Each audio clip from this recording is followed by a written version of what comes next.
இந்த நல்ல நாளை கூட தேவன் ஏற்படுத்தி இந்த குடும்பத்தை நம்ம கொடுத்துருக்காங்க. அவருக்கு எல்லா மகிழ்வும் உண்டாவதாக. இந்த நாளில் என்ன நம்ம பார்க்க போகிறோன்னா, கடமை. நானே லேட்டாக வந்துட்டேன். கடமை பற்றி நானே பேசுகிறேன். என்னென்னா, லாஸ்ட் டைம் பார்த்து நம்ம ஒரு ரயில்வே ட்ராக்கில் ஸ்கூல் வேன் அடித்து ஒரு 12 குழந்தைங்க இருந்துட்டாங்க. ஏன்னா அது போய் ஆராய்ச்சி பண்ண போகிறோம். அங்கே இருக்கிற கேட் மேலே ட்ரிங்க் பண்ணிவிட்டு என்ன பண்ணிட்டாரா தூங்கிட்டேன். லாஸ்ட்டாக அதுக்கு முன்னாடி கூட அகமதாபாத்தில் ஒரு விமானம் விழுந்துச்சு. அது கேள்விப்பட்டுட்டே இருந்தோம். என்ன ஆன்சர் கொடுத்தாங்க நேற்று முந்தின நாள் அந்த பிளாக் பாக்ஸ் என்ன சொல்கிறாங்கன்னா, அந்த மெயினுக்கு அந்த பெட்ரோல் இன்ஜின்லேருந்து இன்ஜினுக்கு போக வேண்டிய மெயின் வால்வு க்ளோஸ் பண்ணிட்டு அவங்க 2 பேர் பேசிக்கிறாங்க. 2 டிரைவரும் பேசுகிறாங்க. அசிஸ்டண்ட்டும் வரும். சார் ஏன் வால்வ் ஆஃப் பண்ணீங்க? அவர் சொல்ல நான் ஆஃப் பண்ணவே இல்லையே அப்படின்னு. அப்போ யாரோ ஆஃப் பண்ணியிருக்காங்க முன்னாடியே. அது ஒருவேளை இன்ஜினுக்கு எரிபொருள் ஏற்றுறாங்க இல்லையா, ஏற்றுறவங்க ஆஃப் பண்ணிட்டு தான் ஏற்றுவாங்க. ஒருவேளை இவங்க கவனிக்காமல் அப்படியே எடுத்துட்டாங்களான்னு தெரியல. பட் மொத்தத்தில் வால்வ் ஆஃப் பண்ணியிருக்கு. புரிஞ்சுங்க, ஒன்றுமே இல்லை. என்ன முக்கியமான விஷயந்தான். ஒரு சின்ன தவறு, ஒரு கடமையை வந்து ஒரு ஆள் சரியாக செய்யலை. அந்த கடமையை தவறுந்தால எவ்வளோ உயிர் போச்சுருப்பாங்க.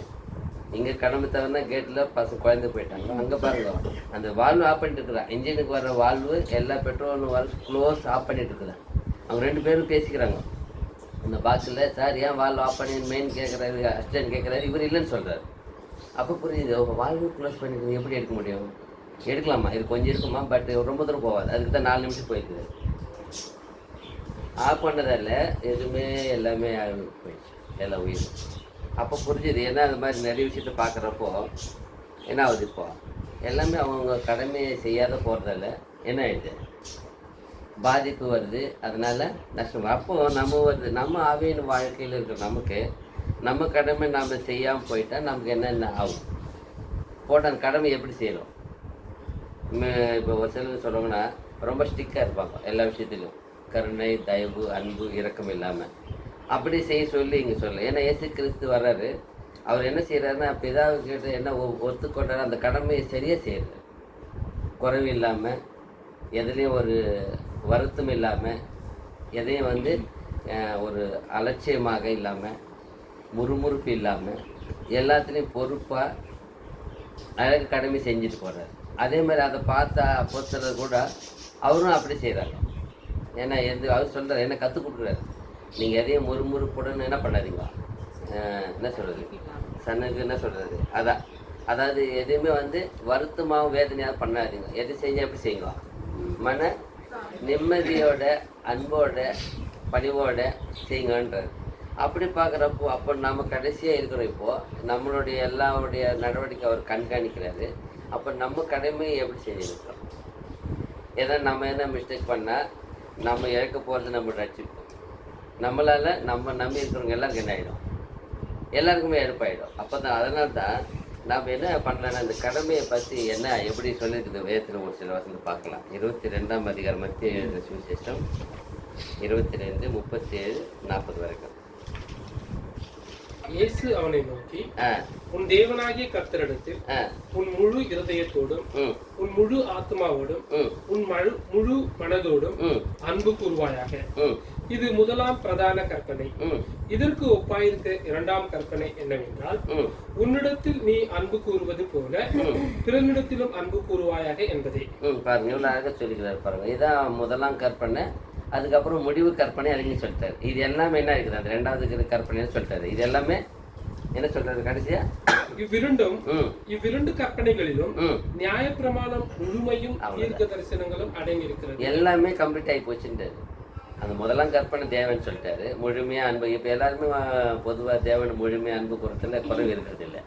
அதை பண்ணிடுறாங்க. அது ஆல்மோஸ்ட் அது வரத்து சொல்ல முடியாது. ஆனால் அதுக்கு அடுத்த வர கட்டளை என்ன இருக்குது, அது ரொம்ப கஷ்டமாக இருக்குது. ஏன்னா ஒன்றை மாதிரி என்ன பண்ண சொல்கிறேன் எல்லாரையும், அதுதான் இப்போது அதுதான் அந்த கடமையில் வந்து செய்கிறப்ப தான் ரொம்ப வேதனையான விஷயம் நிறைய இருக்குது. என்னென்னா ரொம்ப அலைச்சல் இருக்குது எல்லாமே. அப்போ தான் வந்து எவ்வளோ சோதனை வரும். அங்கே தான் எல்லோரும் என்ன பண்ணுறாரு, அப்பப்போ விழுந்து போகிறத பார்க்குறோம். அப்போ தான் இது சொல்கிறாரு, பழைய ஏற்பாட்டில் பார்க்குறப்போ உபாகமம் 6ஆம் அதிகாரம் 6, 7, 8 வசனம் பார்க்குறப்போ அங்கேயும் சொல்றாரு, இன்று நான் உனக்கு கட்டளையிடுகிற இந்த வார்த்தைகளை உன் இருதயத்தில் இருக்க கடவுது. ஏன் அவங்க நம்ம இது சரியாக செய்ய முடியாமல் போயின்னு இருக்குதுன்னா தேவனுடைய அந்த வார்த்தை எங்கே இருக்கணும், இருதயத்தில். அது இருந்தால் அது வேலை செய்யும். இப்போ இயேசு கிறிஸ்து வாயை திறந்து பேசினா யாரிடம் பேசினாலும் சரி தேவனுடைய வார்த்தையை தான் பேசுகிறார், தேவனுடைய திட்டத்தை தான் பேசுகிறார். அவர் சாத்தான் வந்து கேட்டாலும் சரி, அந்த சமாரியஸ்திரி வந்து கேட்டாலும் சரி, அவர் பேசுறது ஒன்று தான், தேவனுடைய வார்த்தை பேச. இல்லை பரிசேயர் சதுசேயர் யார் வந்தாலும், பிரதான ஆசிரியர் வந்தாலும், சிஷ்யர் வந்தாலும் எல்லாருக்கிட்டும் பேசுறது தேவனோட திட்டத்தை பற்றி தவிர எதையும் பேசுறதில்லை இல்லையா? அப்போ அவர் இதயத்தில் என்னவா இருக்குது வார்த்தை நிரம்பி இருக்குது. அதை சொல்கிறார் பரிசேயர் சதுசேயர்கிட்ட, நீங்கள் ஏன் விசுவாசிக்கலாம், உங்களிடத்து என்னோட வார்த்தை இல்லைன்றார். நீங்கள் இல்லாததால என்னை விசுவாசிக்க மாட்டீங்க, அதனால தான் அவர் நீங்கள் சாத்தானோட பிள்ளைங்கன்னு சொல்கிறார். அவர் ஏன்னா அந்த வார்த்தை இல்லை உள்ள என்ன சொல்கிறீங்க கூட உங்களை நீ அவைகளை உன் பிள்ளைகளுக்கு கருத்தாய் போதித்து என்ன பண்ணணுமா இந்த வார்த்தைகளை? ஏன் நம்மக்கிட்டே இருக்கணும், நம்மக்கிட்ட இருக்கிறது மாத்திரம் இல்லை, நம்ம சுற்றி இருக்கிற நம்ம பிள்ளைங்களுக்கு என்ன பண்ணது கருத்தாய் போதித்து நீ உன் வீட்டில் உட்கார்ந்து இருக்கிற போதும், வழியில் நடக்கிற போதும், படுத்துக் கொள்கிற போதும், எழுந்திருக்க போதும் அவைகளை குறித்து பேசி. அதுதான் எப்பவுமே அப்போ பாருங்க, நீங்கள் என்ன வேலை பண்ணாலும் சரி எப்பவுமே நீ வரீங்க போகிறீங்க வேலை செய்கிறீங்க எல்லாவற்றிலையும் இந்த வார்த்தையை குறித்து என்ன பண்ணுமா? அப்போ தான் நம்ம இதில் இருக்க முடியும், அப்போ தான் நம்ம நெருங்க முடியாது. இப்போ கேப்பு கிடைக்கிற சாத்தம் என்ன பண்ணுவான்? நீங்கள் அசதியாக இருக்கிறீங்க, நீங்கள் ஏதோ ஒரு எல்லாத்தையும் மறந்துட்டு இருக்கிறீங்க, என்ன பண்ணுவான்? வந்து நம்மளை அவன் அட்டாக் பண்ணுவான், அவனுடைய காரியங்கள் நம்ம இடத்த நிறைவேற்ற பாடுபடுவான். இப்போ நீங்கள் எப்பவுமே வேத தியானத்தோடு இருந்தால் எப்பவுமே அதை சொல்கிறாரு, நீங்கள் துன்பம் வர்றப்ப ஜெபிங்கோ, சந்தோஷமாக என்ன பண்ணுங்க, சங்கீதம் பாடுங்கன்னு இல்லையா? 1 2 தாங்க சொல்கிறது. நீங்கள் துன்பம் வந்தால் ஜெபிங்கோ, இல்லை சந்தோஷம் வந்தால் பாடுங்க. இப்போ இது எப்பவுமே நம்ம வாழ்க்கையில் இருக்கிறது இதுதான், ரொம்ப 2 தவிர வேறு எதுவும் இருக்காது. இந்த 2 வேலையும் நம்ம யார் நினச்சிட்டு இருக்கிறோம்? சந்தோஷம் வர்றப்ப யார் இருக்கிறாரு, யார் நினைக்கிறோம், இதை துக்கம் வர்றப்ப யார் நினைக்கிறோம்? எல்லா சமயத்திலும் அவர்கிட்ட இருக்கிறப்பான்னு சொல்கிறார். நீங்கள் எப்பவுமே எப்பொழுது என்ன பண்ண சொல்கிற அந்த மாதிரி படிங்க. நீ அவைகளை உன் பிள்ளைகளுக்கு கருத்தாய் போதித்து உன் வீட்டில் உட்கார்ந்து இருக்கிற போதும், வழியில் நடக்கிற போதும், படுத்துக் கொள்கிற போதும், எழுந்திருக்கும் போதும் அவைகளை குறித்து பேசி. இந்த 4 டைம் நம்ம 4 வேலை பண்ணிட்டு இருக்கிறோம். உட்காந்துருக்கிறோம், எழுந்திருக்கிறோம், நடக்கிறோம், படுக்கிறோம். பாருங்க, நான் சொல்றேன், இந்த 4 வேலையில நீ என்னுடைய வார்த்தையை கற்று பேசி. இது நம்ம பண்ணனா தான் நம்ம தவற முடியாது. அவருடைய நம்ம எப்பவுமே உறவில் இருக்குன்னு அர்த்தம் இல்லையா? தாயை விட்டுட்டு குழந்தை எப்படின்னா பிரிஞ்சு இருக்க முடியுமா? எவ்வளோ 1 மணி நேரம் கூட தூங்குறப்ப தான் இருக்க முடியும். இல்லைன்னா உடனே ஏதோ என்ன பண்ணும், அவ்வளோதான். அது வந்து யார் இருக்கணும், அவ்வளோதான். அதை மாதிரி தான் சொல்கிறாரு பேதுரு சொல்ல ஒரு இடத்த, நீங்கள் புதுதாக குழந்தை பண்ணால் பண்ணுங்க பாலை எப்பவுமே அது மேலே இருந்தால் தான், அப்போ தான் உங்களை தொட முடியாது. அவன் யாரு இயேசு சொல்கிறாரு தான், நீங்கள் என் வார்த்தையிலும் நீங்கள் உன்னுடைய நிறந்திருந்தால் அப்போ நான் என்ன பண்ணுவேன், நீங்கள் என்னிலும் நான் உன்னில் நிலைத்திருந்தால் அப்போ எல்லாமே கொடுக்க முடியும். அப்போ இல்லைன்னு சொன்னால் கடமை செய்ய முடியாது இல்லையா? இப்போ கடமை செய்யறதுக்கு எப்பவுமே சின்சியர் ஒரு நல்ல ஃப்ரீ மைண்ட் இருக்கணும் இல்லையா? இப்போ எங்கே டியூட்டி பண்ணுறவங்க என்ன இருக்கணும், ஏன்னா அந்த மிஸ்டேக்குன்னு ஐயோ கொஞ்சம் மறந்துட்டேன், டென்ஷனில் வந்துட்டேன் அப்படின்னு சொல்ல முடியும். ஆனால் ஃப்ரீ மைண்ட் இருந்தால் என்ன பண்ண முடியாது. நீங்கள் பாருங்கள், இப்போ முயல் வந்து எவ்வளோ ஃபாஸ்ட்டாக போகுது. குறைஞ்சி ஒரு ஜம்ப் பண்ணால் ஒரு லாங்கில் 20 அடி போக முடியும். அதனால் 20-25 அடி கூட போவோம். அப்போ எவ்வளோ தூரம் பாருங்கள், அவ்வளோ ஜம்ப். ஆனால் ஆமாம் வந்து எவ்வளோ சொல்ல போவோம், அதுக்கு எதுக்கும் என்ன பண்ண முடியாது, டெட் சொல்லோ. ஆனால் பட் லைஃப் டிஃப்ரென்ஸ் இருக்குது. அது 30 வருஷம் தான் வாழும். முயல் வந்து எவ்வளோ ஹையஸ்ட்டு 30, 32, 35 தான். பட் ஆமாம் 5, 3, 15 150 வருஷம் வாழும். 120 150 எவ்வளோ லைஃப் டைம் இருக்குது பாருங்கள். என்ன விஷயம் இது எல்லாமே டெட் ஸ்லோ. பட் ஆனால் பர்ஃபெக்ட் என்ன பண்ணும் எல்லா கோலையும் எது. ஆனால் அது என்ன பண்ணும், நிறைய பாருங்கள், நிறைய தடவை வந்து கருடம் வந்து எடுத்து போடுறது தான். அது ரன்னிங்கெல்லாம் இருக்கும் மொழியே மேலே கவனிக்காது. அது எவ்வளோ நேரம் ஓடுறத பார்க்க முன்னாடி மேலேருந்து என்ன ஆபத்து வருதுன்றது கண்டுக்க தெரியாது அதுக்கு. அதுதான். ஆனால் எவ்வளோ ஸ்பீடாக போகிறதால என்ன ஆகுன்னா இதுதான் நஷ்டங்கள் வரும். ஆனால் அது பாருங்கள், அந்த ஆமை லைஃப் 150 வருஷம்னா எவ்வளோ பெரிய ரெக்கார்டு இல்லையா? அது மாதிரி தான் இங்கே பார்க்குறப்போ என்னென்னா, நாம் எவ்வளோ வேலையிலையும் இருக்கும். நம்ம வாழ்க்கையில வேலை இல்லாமல் இருக்காது, கஷ்டம் இல்லாமல் இருக்காது, கண்ணீர் இல்லாமல் இருக்காது. ஆனால் எல்லாத்துலேயும் அவரை நீங்கள் ஞாபகம் பண்ணிக்கினே இருக்கணும், அவர் கூடவே இருக்கணும். அது விரும்புகிறார் அவர். நீங்கள் என்னோட இருங்கோ, என் வார்த்தை உங்களை இருக்கட்டும். அப்ப என்ன சொல்ற கேளு, அவைகளை உன் கையின் மேல் அடையாளமாக கட்டிக்கொள்வாயா. பாருங்க, இன்னைக்கு சொல்ல வேண்டியதில்லை, கையில் எல்லா அடையாளம் எப்போ இதாக இருக்குது இல்லையா? இல்லையா? பட் இதில் கூட வார்த்தை இருந்தா நேற்று டைம் இருந்தது, முடிஞ்ச ட்ரெயின் வர்றதுக்கு ஒரு 4 மணி நேரம் டைம், முடிஞ்ச வரைக்கும் 119 சங்கீதம் படிக்க முடியுது என்னால். எவ்வளோ வசனம் இருக்குது, கிட்டத்தட்ட 175 6 வசனம் இருக்குது இல்லையா, படிக்க முடியுது. ஏன்னா டைம் 1 மணி நேரம் 1.5 மணி நேரம் எடுத்துக்குது இல்லையா, டைம் ஈஸியாக படிக்க முடியுது. அப்படி தான் நாம தான் மாற்றிக்கணும். நமக்கு எல்லாம் சொல்லி கொடுத்துருக்காரு, இது மாதிரி அழகாக சொல்லி கொடுத்துட்டாரு. கடைசியாக இருக்கிறோம் நாம தான் தேவன் சொல்லிக்கிறாரு. அவருடைய வழியில் போகிற வர்றப்போ எவ்வளோ பிரயாணம் டைம் வேஸ்ட் தானே. இப்போது வாங்கின டூவீலர் போகிறோம் கஷ்டம், பட் காரில் உட்காந்து போகிறவங்க, நிறைய பேர் பஸ்ஸில் போகிறவங்க, பிரயாணம் பண்ணுறோம், எவ்வளோ டைம் இருக்குது இல்லையா. எல்லாம் நாம தான் பண்ணணும். நம்ம உடம்புக்கு ஆரோக்கியத்துக்கு பாருங்க, டைம் எல்லாம் டீ காஃபி எல்லாம் எங்கே நல்ல சாப்பாடு சாப்பிட்டு இருக்கிறோம். அதே மாதிரி ஆவின்னு வாக்கிக்கூடும். நான் எந்த உணவு சாப்பிட்றப்போ இந்த உணவை ஞாபகம் பண்ணிக்கணும். ஆமாண்டவரை இதை விட அதுதான் சிறந்து சொல்லியிருக்கிறேன் இல்லையா. எடுத்து ஒரு வசனம் படிச்சுக்கோ, நல்ல தானே, பழக்கம் பண்ணிக்கோ. 3 வேளை சாப்பிட்றேன், இது 3 வேளை சாப்பிட்றோமா, அது 5 வேளை சாப்பிட்றோம், இது சாப்பிட்றோமா, படிக்கணும், பழத்திக்கொன்றேன். அப்போ நம்ம கடமை வந்து இன்னும் அதிகமாக செய்ய முடியும். ஏன்னா இயேசு கிறிஸ்து அப்படி செஞ்சதால தான் அவர் கடமையை சக்ஸஸாக பண்ண முடிஞ்சுது. இல்லைன்னா ஃபெயிலியர் ஆகிட்டு இருப்பார். ஆனால் அவர் எங்கேயும் ஃபெயிலியர் ஆகிறதே இல்லை. ஏன்னா எப்பவுமே தேவன் வார்த்தையிலே நிரம்பி இருக்கிறார்.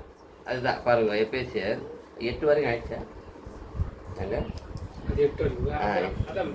அவைகளை உன் கையின் மேல் அடையாளமாக கட்டிக்கொள்வாயாக, அவைகள் உன் கண்களுக்கு நடுவே ஞாபகக்குறியாக இருக்க கடவுள். எப்பவுமே நம்ம கண்களுடைய என்ன பண்ணக்கூடாதா, பிரியவே கூடாது. அது ஞாபகமாகவே இருக்கட்டும். எப்பவுமே அதே என்ன பண்ண சொல்றது, ஞாபகமாக இருக்கட்டும். பாருங்க, குழந்தை எவ்வளோ தாய் மேல் ஞாபகம் இருக்கும். குடும்பத்தை விட்டு போன எஜமான் எவ்வளோ ஞாபகம், ஃபோன் பண்ணி விசாரிப்பார், என்ன சாப்பிட்டீங்களா, குழந்தை எப்படி இருக்கிறா, நல்லா இருக்கிறேன்னா, எங்கே போனாலும். அப்போ உங்களை ஒருத்தர் விசாரிக்கிறாரு இல்லையா, நீங்கள் என்ன சாப்பிட்றீங்கன்னு தான் கேட்குறாரு. அதை தான் நம்ம பார்க்கணும் எப்பவுமே. நம்ம தகப்பன் என்ன விரும்புகிறாரு. எபேசியர் 6ஆம் அதிகாரம் 1-4 வரை. பிள்ளைகளே, உங்கள் பெற்றாருக்கு கர்த்தருக்குள் கீழ்ப்படியுங்கள், இது நியாயம். உனக்கு நன்மை உண்டாயிருப்பதற்கும் பூமியிலே உன் வாழ்நாள் நீடித்திருப்பதற்கும் உன் தகப்பனையும் உன் தாயையும் கனம் பண்ணுவாயாக என்பதே வாக்குத்தத்தம் உள்ள முதலாம் கற்பனையாயிருக்கிறது. பாருங்க எவ்வளவு அழகா சொல்றாரு பாரு. பிள்ளைகளே என்ன பண்ணுவீங்க, கீழ்ப்படிங்க. என்ன சொல்றாரு அவரு, பிள்ளைகளே உங்கள் பெற்றாருக்கு கர்த்தருக்குள் கீழ்ப்படியுங்கள், இது நியாயம். உனக்கு நன்மை உண்டாயிருப்பதற்கும் பூமியிலே உன் வாழ்நாள் நீடித்திருப்பதற்கும் உன் தகப்பனையும் உன் தாயையும் கனம் பண்ணுவாயாக.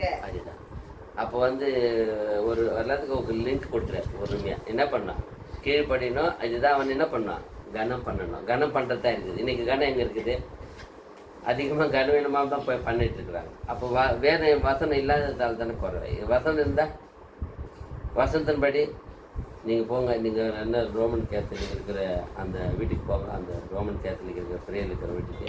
அந்த குழந்தைங்க எல்லாமே வந்து நமக்கு எல்லாருக்கும் ஒன்று சொல்லணும். நீங்கள் சத்தி தண்ணி குடும்பத்துக்கு போங்க, அந்த குடும்பத்தை வாங்க சொல்கிறது தண்ணி கொடுக்குற கேளுங்க. அப்போ நினைக்குது இங்கே வந்து ஒழுக்கம் இருக்குது, சத்தியம் இல்லை. இங்கே சத்தியம் இருக்குது, ஒழுக்கம் இல்லை. நீங்கள் நான் நிறைய வீட்டுக்கு போகிறேன், பிரேயருக்கு பேர் போகிறேன் இல்லையா, அந்த பக்கம்னா அப்பா அந்த ரோமன் கேத்து வீட்டுக்கு போனால் இது மாதிரி ட்ரீட்மெண்ட் பண்ணுறதுக்கு அந்த பிள்ளைங்க யாரும் தெரியாது. வந்து வணக்கம் அங்கிள் எல்லாரும் கை கொடுத்துட்டு போக புரியுறது இல்லை. அப்போ இவங்க இப்படியே பழகிட்டு இருக்கிறாங்க. குழந்தைங்களுக்கு வந்தால் எல்லாருக்கும் வணக்கம் சொல்லணும், பிரேஜர் சொல்லுங்க, தண்ணி கொடுங்க. இப்போ பாருங்க, அது யாரும் தெரியாது. யாரும் வந்தாலும் அவங்க அவ்வளோதான். அந்த பசங்க அவங்க இப்போ ரெக்கார்ட் பண்ணிட்டு இருக்கிறாங்க அவங்க உடம்புல. யார் வந்தாலும் மரியாதை செலுத்தணும். அப்போ மரியாதை கேட்டேன். நம்ம வீட்டில் என்ன இருக்குது, நம்ம சொல்லி கொடுத்தாலும் செய்யறதில்லை. அப்போ எவ்வளோ வேதனை இருக்குது இல்லையா. அதை நான் இங்கே என்ன சொன்னால், கடமை என்றது அது ஒரு இப்போ நியாயமான பொறுப்பா. கடமைன்றது என்னவா, ஒரு நியாயமான பொறுப்பு நம்மகிட்ட ஒப்படைக்கிறாரு. அதை நம்ம நிறைவேற்றினா அது ஒரு நம்ம ஆவியனோடு கூட ஒன்று சேர்ந்து செய்கிற மாதிரியா. அது நிறைவேற்றுறப்போ அது கடமை வந்து தேவனுக்கும் மனிதனுக்கும் இருக்கிற ஒரு அன்பின் வெளிப்பாடு. இப்போ நம்மக்கிட்ட தேவனுக்கு கொடுத்த பொறுப்பு வந்து இது செய்கிறதா ஒரு வெளிப்பாடு. அப்போ அந்த கடமை சரியாக செய்யலாம். அதுதான் ஏசு எவ்வளோ போராடுறாரு, ப்ரேயர் பண்ணுறாரு பாருங்க. ஆனால் எங்கே என்ன மிஸ்டேக் பண்ணிட்டேன்னா, எனக்கு கடமை செஞ்சேன்னா அவங்க திட்டுறாரு. நீங்கள் ஒரே கத்தியில் உள்ளே போடுங்க, நான் எப்படி செய்ய வேண்டியது, நீங்கள் எப்படி பண்ணால் நான் எப்படி செய்ய முடியும். அங்கே பேசுகிறாரு, பேசிக்கிட்டே ஏன் நீங்கள் பண்ணுறீங்க. அந்த மல்கூஸ் காதை எடுத்து ஒட்டு வைக்கிறாரு, அங்கே பேசுகிறாரு, நீங்கள் உள்ளே போடுங்க, நீங்கள் இப்படி பண்ணிட்டா நான் செய்ய வேண்டியது இந்த சரீரத்தில் எப்படி நிறைவேற்றுறது எப்படி. அப்போ நிறைவேற்ற வேண்டியது அவர் சொல்கிறார். நான் ப்ரேயர் பண்ணால் வரமாட்டாங்களா, எவ்வளோ பேர் அனுப்புவார். 12 லேவியர் மேலே அனுப்பிடுவார் இல்லையா. நீங்கள் ஏன் பண்ணுறீங்க. அப்போ நமக்கு அதான் சொல்கிறேன், நமக்குன்னு ஒரு சரீரத்தில் ஒரு கடமை இருக்குது. இப்போது குழந்தைய வந்து கடமைன்னு சொல்லிட்டு கண்டிஷனை பார்க்க முடியுமா? குழந்தைகிட்ட எப்படி தான் பார்க்க முடியும்? அது அது எவ்வளோ இறங்கி இருக்குது அந்த கீழ் அந்த தாழ்மைக்கு நான் போயிடணும். நான் இங்கே நின்று குழந்தை கண்ட்ரோல் பண்ண முடியாது. குழந்தை இருக்கிற நிலைமைக்கு எங்கே போகணும்? நான் குழந்தை ஏற்க முடியாது, குழந்தை கீழே தான் கிடக்கும். அங்கே தான் போனேன் நான். அதுக்கு ஈக்குவலாக போயிட்டு அது கூட படுத்து உருண்டு அது கூட அப்போ தான் பேச முடியும் ஜெயிஸா. இங்கேருந்து நான் ரூல்ஸ் மாதிரி மிலிட்ரி மாதிரி எதிர் உட்காரு அப்படின்னா குழந்தை எடுத்து பண்ணோம் பண்ண முடியாது. அப்போ அந்த குழந்தைய பராமரிக்கிறதுக்கு என்ன ஃபஸ்ட்டு கோல் வேணும்? அன்பின் கோல் வேணும். அன்பு தான். அன்பாக இருந்து தான் நான் கீழே இறங்கணும். இது குழந்தை. இதை ஒரு லிமிட் மேலே வந்தவங்களை என்ன பண்ண முடியும்? ஒரு கண்டிஷனோட, ஒரு மிரட்டலோட, அடிவோட இல்லை, மிரட்டுறதோட, வாயால் கண்டிக்கிறதோட இருக்குது இல்லையா? வாயால் கண்டிப்பு இருக்குது, கையால் கண்டிப்பு இருக்குது. ஒரு ஸ்டேஜ் அப்போ வரைக்கும் தான் வாயால் கண்டிக்க முடியும். கையால் கண்டிக்க டைம் இருக்குது. எதாவது தவறு பண்ணிட்டா அப்போ கண்டிக்கணும். இது எல்லாம் போய் நான் குழந்தைகிட்ட சொல்ல முடியாது. இப்போ எனக்கு குழந்தை எல்லாம் சமம் தான், எல்லாருக்கும் ஒரே அடி தானே, என்ன பண்ண முடியும்? அதுதான் நம்ம வயசாகிட்டாங்க, பெரியவங்க இருக்கிற அவங்கள போய் நம்ம என்ன பண்ண முடியாது? எதுவுமே பண்ண முடியாது. அவங்ககிட்ட வார்த்தையில் தான் பேச முடியும், அன்பாக தான் பேச முடியும். ஏன்னா அதுவும் சொல்கிறார், எல்லாத்துக்குமே நீங்கள் பண்ணுற அந்த அன்பின் காரியத்தில் தான் கடமை வந்து. ஏன்னா உங்களுடைய குருநாதர் அப்படி தான் பண்ணார். நம்ம குருநாதர் எதையும் என்ன பண்ணலையா? அவர் வெறுப்பாவோ அவர் கண்டிதத்தோடோ எதுவுமே பண்ணலையா?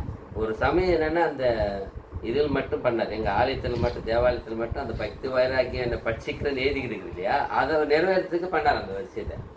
அது எவ்வளோ நேரம் அவர் தியானம் பண்ணியிருப்பார். அப்போ நம்முடைய பக்தி வைராக்கியம் என்ன இருக்குது? பட்சிக்கிறேன்னு எரிச்சல் வரணும். இப்போ எரிச்சல் வர்ற மாதிரி ஒரு சீன் எழுதிக்கிறதால இப்போ யார் எழுதிட்டார்? தீர்க்கதரிசி எழுதியிருக்கிறாரு. இதை அவர் நிறைவேற்றணுன்றதுக்காண்டி வந்து நிறைவேற்றினார் அந்த விஷயத்தை. அந்த சுச்சுவேஷன் ஜாட்டி ரெடி பண்ணிக்கணும் வந்து அடிக்கிறாரு இல்லையா? அந்த விஷயம் எழுதியிருக்கிறாரு. உங்களுடைய ஆலயத்தின் நிமித்தம் அந்த பக்தி வைராக்கியம் என்ன பண்ணுது? என்னை பட்சிக்கிறது, எனக்கு எரிச்சல் உண்டாச்சு. அப்படி அந்த ஒரு விஷயம் தவிர அவர் எங்கேயுமே ராங்க நடந்துக்கவே இல்லை. கடைசியாக 23 மத்தியில் பார்க்குறோமே, சிலுவைக்கு போகிறதுக்கு முன்னாடி அங்கேயும் கொஞ்சம் இதாக நடந்துக்கிறாரு. ஏன்னா அவங்களை கண்டிக்கலன்னு சொன்னால் அவங்க என்ன பண்ண மாட்டாங்க? இவரை பரிசேயர் சரிசேயர் என்ன பண்ணுறாரு? 7 ஐயா சொல்கிறாரு இல்லையா? மத்திய 23 அதிகாரம். ஏன் அங்கே சொல்கிறாருன்னா அவருங்க அது கடினமாக அவங்ககிட்ட சொல்லணும்னா அவங்க போய் என்ன பண்ண மாட்டாங்க? என்ன சிலுவை போட மாட்டாங்க. ஏன்னா சிலுவை போட்டால் தான் தேவனோட திட்டத்தை நிறைவேறும். அதுக்காண்டி தான் அங்கே பேசினாராம். இதெல்லாம் ஹிஸ்டரி எடுத்து பார்க்குற புரியுது. அவர் ஏன் அந்த அளவுக்கு நடந்துக்கிறாருன்னா தேவ திட்டத்தை நிறைவேற்றுறதுக்கு ஒரு இடத்துல கடினமாக நடக்கணும்னு எழுதப்பட்டதால் நடந்துட்டாரா? இல்லை நடக்கவே இல்லையா? மீது இடத்துல அன்பாவே இருக்கிறார் அவர். அதனால நாம கூட என்னென்னா அன்பாக நடந்துக்கினா தான் தேவ பிள்ளைகளை பாருங்க. ரோமர் 13:7-8.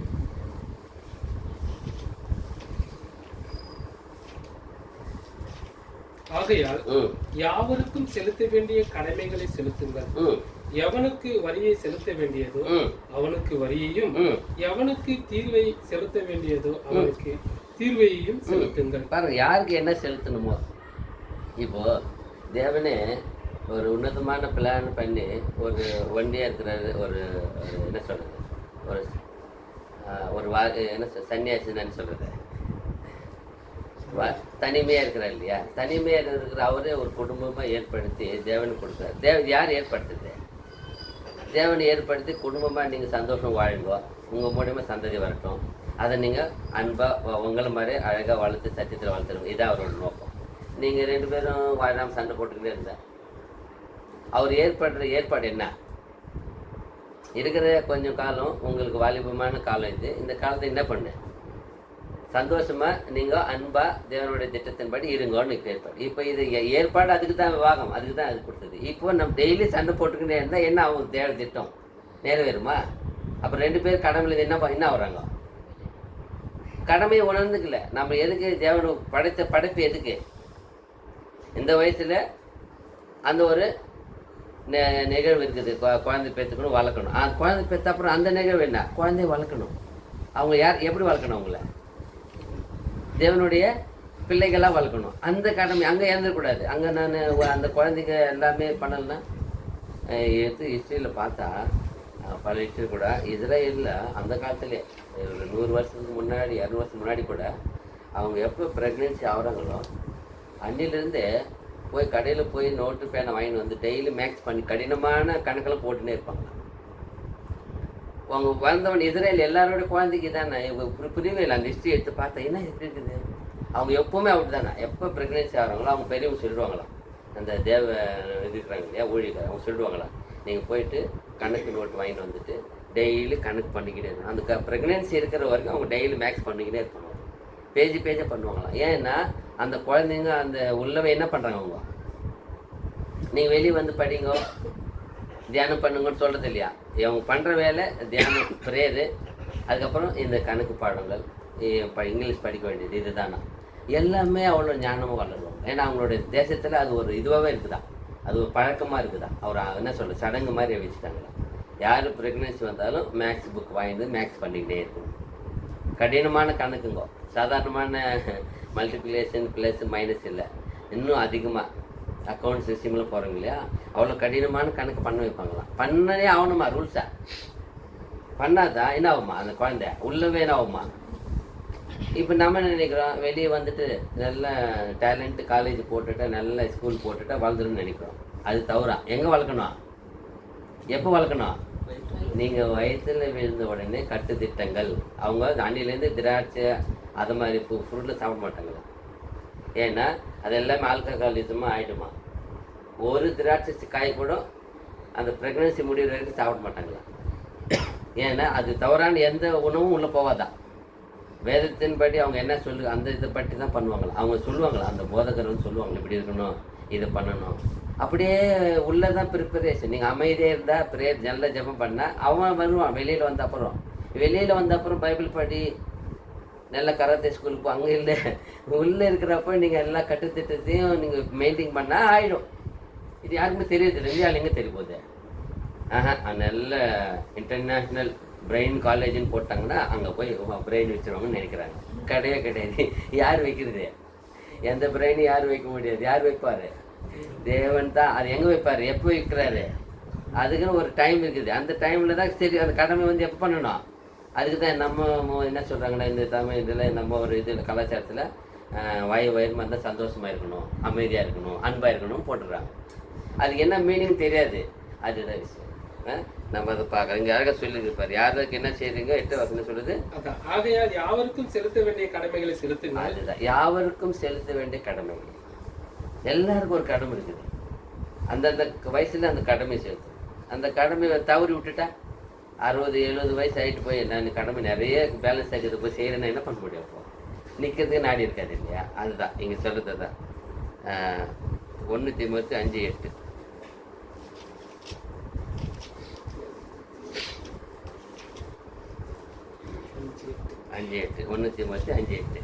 ஒருவன் தன் சொந்த ஜனங்களையும் விசேஷமாக தன் வீட்டாரையும் விசாரியாமற் போனால் அவன் விசுவாசத்தை மறுதலித்தவனும் அவிசுவாசியிலும் கெட்டவனுமாய் இருக்கிறான். அப்போ ஒரு மனுஷன் ஒரு டைம்ல தன் சொந்த குடும்பத்தையே நடத்த முடியாம போயிட்டான்னா அவர் தேவப்பிள்ளை அந்த என்னத்துக்கா விசுவாசத்துல என்ன பண்ணிட்டான், அவன் கெட்டவனா இருக்கிறான். அவிசுவாசத்துல கெட்டவனா இருக்கிறான். அப்போ எவ்வளோ விஷயம். அப்போ ஏன் அந்த குடும்பத்தை நடத்த முடியல, ஏன்னா ஒன்றில் என்ன இல்லை, அந்த கடமை தவறு இருக்கிற பொறுப்பு இல்லை உனக்கு. சொல்கிறேன், நாம் நிறைய பேர் சொல்ல இந்த பிள்ளைக்கு ஒரு கடமை இல்லை, பொறுப்பு இல்லை, எதுவுமே இல்லை. ஏன் அவன் மண்ணு அழகாக சாப்பிட்றோம் தூங்குறான் ஏந்திர போகிறாங்க. அப்போ பொறுப்பு அந்த இருக்கிறவங்க அந்த கடமை இருக்கிறவங்களுக்கு என்ன பண்ண மாட்டாங்க, ஓய்வுன்றது இருக்காது அவங்களுக்கு. எனக்கு இந்த வயசில் செய்ய வேண்டிய கடமை ரொம்ப இருக்குது, நான் ஓடித்தான் ஆகணும். பாருங்க நிறைய பேர் பார்க்குறேன் 2-3 வேலை செய்வாங்க. நான் ஒரு டீச்சர் பார்க்குறேன், ரொம்ப பேஜாது. அந்த அம்மா 4 மணிக்கு காலையில் போயிட்டு 6 மணிக்கு போயிட்டு ஸ்கூல் 4 மணிக்கு வருது, 4லேருந்து நைட்டு 10 மணி வரைக்கும் கம்பெனியில் ஆன்லைனில் வேலை பண்ணுறேன். என்னம்மா இவ்வளோ டயர்டாகிறேன்னா 2 டபுள் டியூட்டி செய்கிறேன் சார். ரொம்ப கடமை இருக்குது, ரொம்ப வரு இருக்குது. இறந்துட்டாங்க, அம்மா இறந்துட்டாங்க, எல்லா பாரமையும் மேலே வந்துருச்சு. டபுள் டியூட்டி செய்கிறாங்க லேடிஸ். எவ்வளோ வேதனை இருக்குது. இப்போ ஆம்பளே ஒரு டியூட்டி செய்கிறது கஷ்டம். நம்ம ஸ்கூலில் போய் டீச்சிங் பண்ணிவிட்டு 3:30 மணி 4 மணிக்கு வந்துட்டு அப்போ தான் சாப்பிட்டுட்டு ஆன்லைன் மறுபடியும் உட்காந்துட்டா நைட்டு 10 மணி வரைக்கும், 5லேருந்து 10 மணி டியூட்டி பண்ணுறேன். அது மாற்றவே முடியாது. இன்னும் அவ்வளோ சார் ஊன்னா இன்னும் 2 மணி எக்ஸ்ட்ரா கூட ஆகிடுமா, 12 மணி ஆகும். மறுபடியும் தூங்கியது காலையில் 6 மணிக்கு ஓடிடணும். அந்த 6 மணி கேப்பில் சமையல் அவங்க தான் பண்ணிக்கணும். எவ்வளோ பெரிய கஷ்டமான வேலை. சமையல் பண்ணிக்கிட்டு 2 வேலை பாக்ஸ் எடுத்துன்னு ஓடணும் பாருங்க. ஆனாலும் இது இந்த மாறாது, டெய்லி பண்ணி தான் ஆகணும். பண்ணிட்டு தான் சேர்க்கிறேன். அதை பற்றி எனக்கு எதுவுமே கிடையாது. 4 மணி நேரம் தூங்குறேன், 5 மணி நேரம் தூங்குறேன். இவ்வளோ அப்போ பாரு அந்த அந்த ஒரு யாராக இருந்தாலும் அந்த சரியாக அந்த கடமை பாரு அதிகமாக விழுந்துடும். விழுறப்போ நாம தான் அப்போ செய்ய வேண்டியதாக இருக்குது. இங்கே தான் சொல்கிறேங்க. ஒருவன் தன் சொந்த ஜனங்களையும் விசேஷமாக தன் வீட்டாரையும் விசாரியாமல் போனால். இப்போ வந்து இது யாரு கூட பேசுறாரு? ஒரு குடும்ப தலைவனுக்கு பேசுறாரு, ஒரு தலைவனுக்கு, ஒரு நாயகருக்கு பேசுறாரு, சபை நடத்துகிற ஆளாக இருக்கலாம். அங்கே ரெண்டு விதமாக பேசுறாரு இல்லையா? தன் சொந்த ஜனங்களையும், ஒரு குரூப் ஆஃப் பீப்புள், ஒரு ஜனம், ஒரு பெரியவர் இருக்கிறாரு. அதுக்கப்புறம் விசேஷமாக தன் வீட்டாரையும் விசாரியாமல். அது வேற. இது ரெண்டு வருஷம் வருது இல்லைங்க? ஃபர்ஸ்ட் படிங்க மறுபடியும். ஒருவன் தன் சொந்த ஜனங்களையும், ஜனங்கள் இது ரொம்ப பெரிய ஒரு கூட்டமா இருக்குது, ஜனங்களையும் விசேஷமாக தன் வீட்டாரையும். விசேஷமாக தன் வீட்டாரையும் ரெண்டு விதமா வரும். ரெண்டு விதத்தையும் கவனிச்சுக்கணும். ஒரு 20 பேர் இருக்கிறீங்க, 20 பேரும் உங்களுடைய எப்பவும் நம்ம கலக்கிறோம் மீட் ஆகிறோம்னா உங்க எல்லா விஷயத்தையும் நன்மை தீமை கண்டுக்கணும். அதுக்கு என்ன பண்ண முடியுமோ பண்ணி ஆகணும். ஏதோ வர்றாங்க சொல்கிறோம் போயிடுறாங்க, அதை நம்ம குடும்பம் நம்ம கொண்டாடி போகுதுன்னா அது தவறான விஷயம். அது ஒழுக்கம் கிடையாது.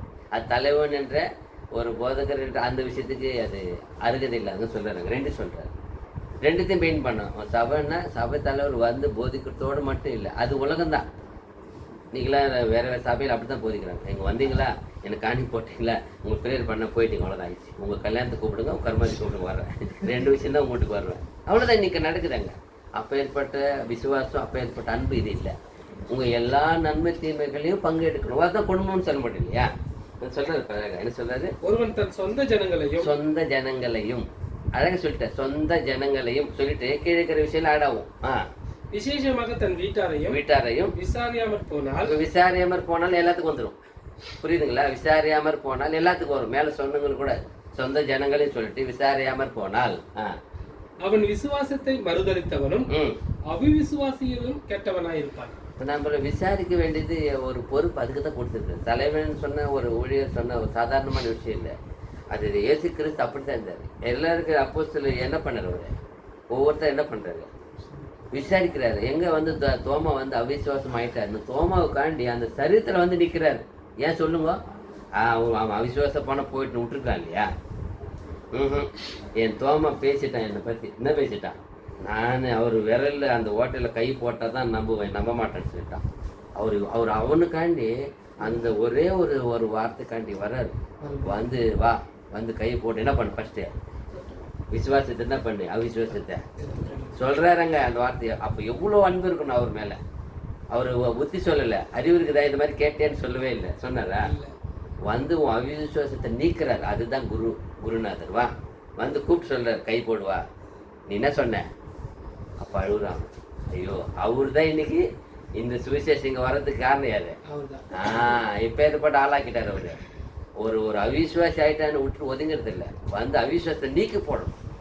அவர் கூட எவ்வளோ க்ளோஸ். அப்போ எந்த அளவுக்கு அவர் மாறு மனசு ஒரு சான்ஸ் கொடுக்குறாரு இல்லையா? தவறு திருத்துறாரு இல்லையா? அதுதான் தலைவன், அதுதான் குருநாதர். அப்படி விசாரிக்கணும், எந்த ஆத்மா என்ன இருக்குது. ஒரு குடும்பம், ஒரு எஜமானி தெரியணும் இல்லையா? மனைவி எப்படி இருக்கிறாங்க, பிள்ளைங்க எப்படி இருக்கிறாங்க, அம்மா அப்பா எப்படி இருக்கிறாங்க, இருக்கிறவங்க எப்படி இருக்கிறாங்கன்னு விசாரிக்கணும். விசாரிக்கலன்னா நீ ஐயோன்னு விட்டு நீ பார்த்துக்குமா அப்படின்னு சொல்கிறது இல்லை. அவங்களோட உனக்கு கடமை இருக்குது, பார்த்தே ஆகணும் நீ.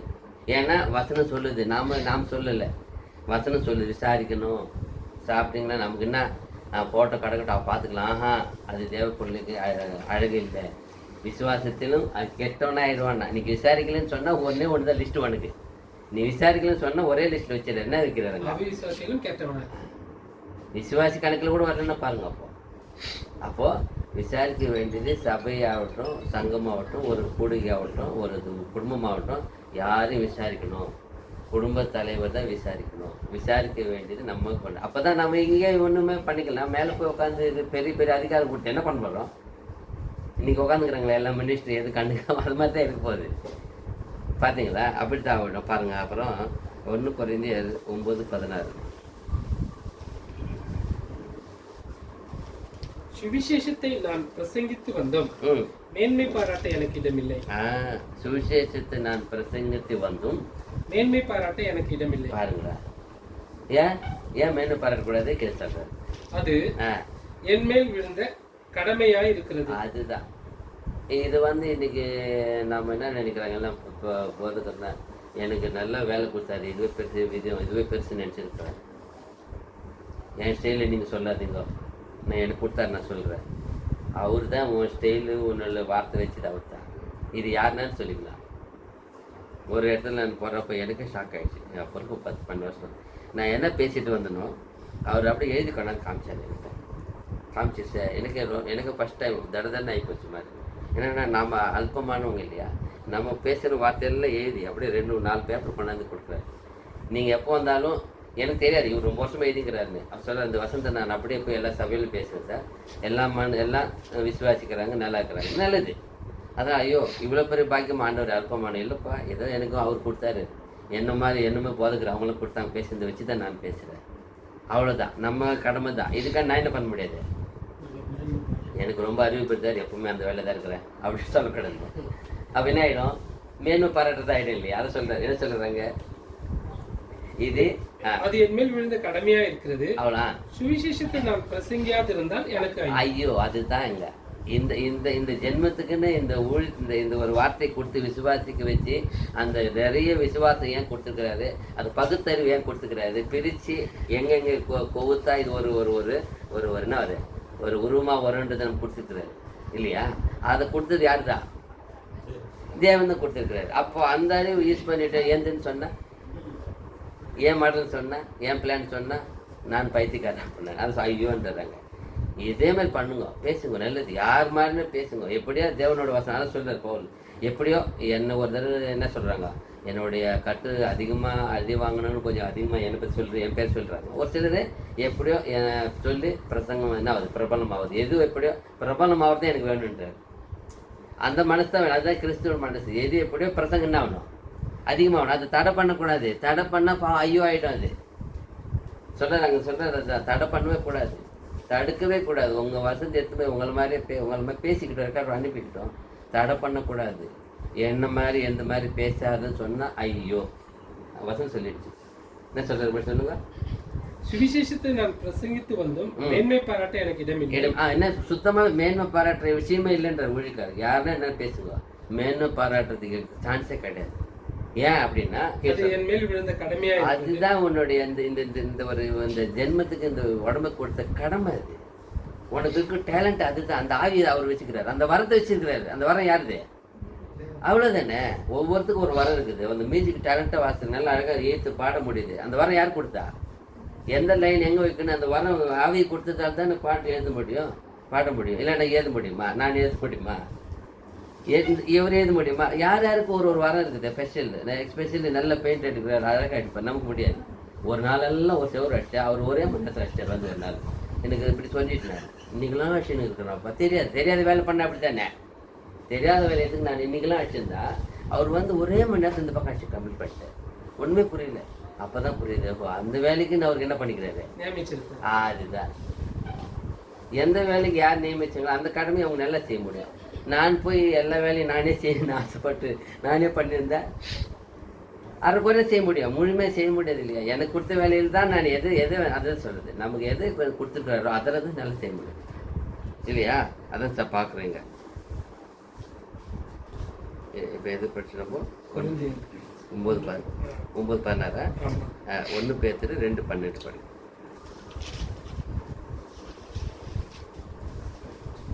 புறஜாதிகள் உங்களை அக்கிரமக்காரர் என்று விரோதமாய் பேசும் விஷயத்தில் அவர்கள் உங்கள் நற்கிரியைகளை கண்டு அவற்றின் நிமித்தம் சந்திப்பின் நாளிலே தேவனை மகிமைப்படுத்தும்படி நீங்கள் அவர்களுக்குள்ளே நல் நடக்கை உள்ளவர்களாய் நடந்து கொள்ளுங்கள் என்று உங்களுக்கு புத்தி சொல்ல. இதுதான் நம்ம சத்தியத்தை அறிந்திருக்கிற கடமை. சத்தியம் அறிந்திருக்கணும் இல்லையா.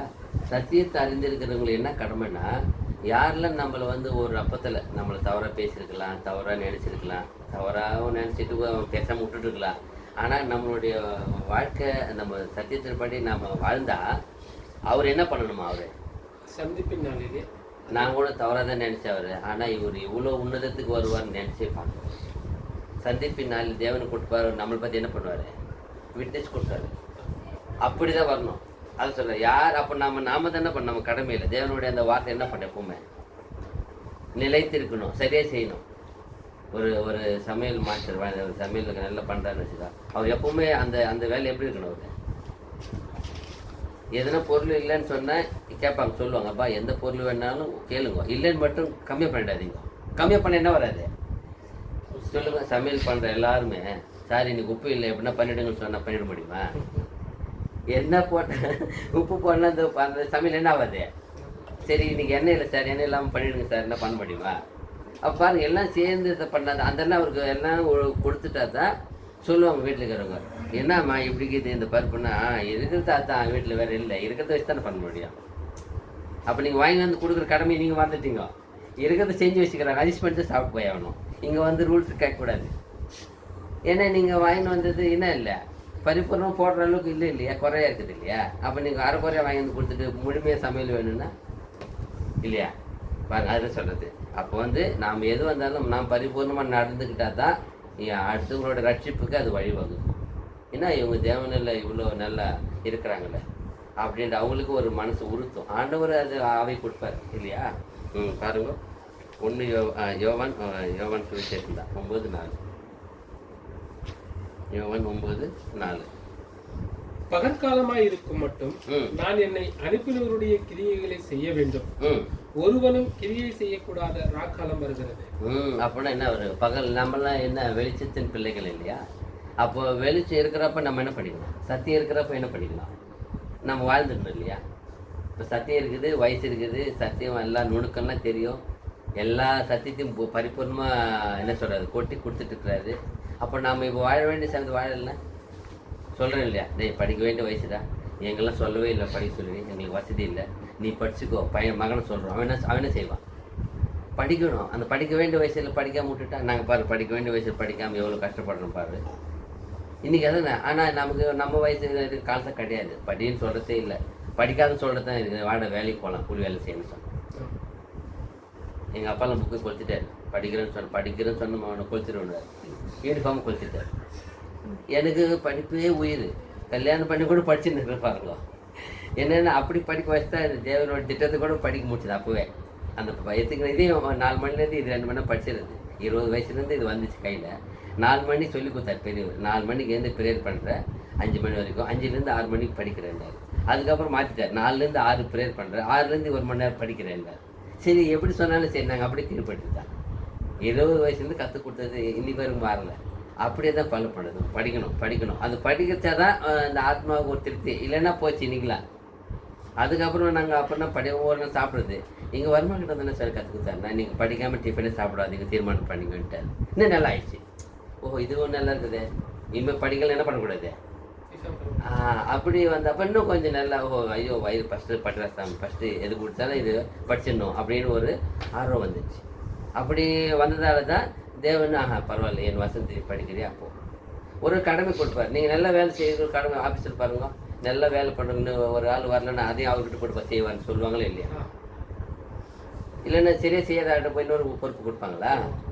வேணாம் அவர்கிட்ட, அவர் தான் நல்லா செய்வார். அப்போ பாருங்க, ஒரு 2 3 கொடுத்தா கூட செய்கிறாருன்னா என்ன விஷயம், அந்த கடமையில் கரெக்டாக இருக்கிறார், சின்சியராக இருக்கிறாரு. அப்போ நம்ம அப்படி தான் நம்ம கொடுத்த இந்த வாழ்க்கையில் இந்த பகல் காலம்னா இந்த வெளிச்சத்தில் இந்த சத்தியத்தில் ஏன் வாழலை சொல்கிறோம் இல்லையா? ஒரு சில வீட்டு சொல்லுவாங்க, சார் ஒரு குறையில சார் என் பையனுக்கு 4 காலேஜ் வேணாம், 4 காலேஜ் 5ஆவது கூட சேர்த்து சார், ஆனாலும் படிக்க மாட்டான் சார். ஒரு காலேஜுக்கு 30-40,000 டொனேஷனை கட்டிக்கிறாரு, எல்லாம் போயிடுச்சு வேஸ்ட்டாக. ஆனாலும் 6வது 5வது மாதம் படிக்க மாட்டேன்றான்னு சொல்கிறாரு. அப்போ யாரில் தப்புக்குது? இவர் 5 மாற்றிங்கிறாரு, இவர் தப்பு இருக்குதாங்க. டேய் ஒரே காலேஜ், அதே ஒரு பையன் பாரு, ஒரு பையன் அவன் சொன்னான், எப்படிப்பா நீங்கள் இந்த லெவலுக்கு பெரிய வேலை சம்பாதிச்சிட்டேன் அப்படின்னா, எங்கள் அப்பா 5லேருந்து 6ஆம் கிளாஸ் போனோம் சார். அப்பே சொல்லிட்டார், தம்பி எங்கே ஃபெயில் ஆகுது அங்கேருந்து வந்து இந்த நம்ம வீட்டு 4 மாடு இருக்குது பார்த்துக்கோ சொல்லிட்டார் அவர். இந்த மாடு தான் மேய்க்கணும், ஏன்னா உங்கள் அக்கா ஃபெயில் ஆகிடுச்சு, மாடு மேய்ச்சிங்கிறா பார்த்துக்கோ.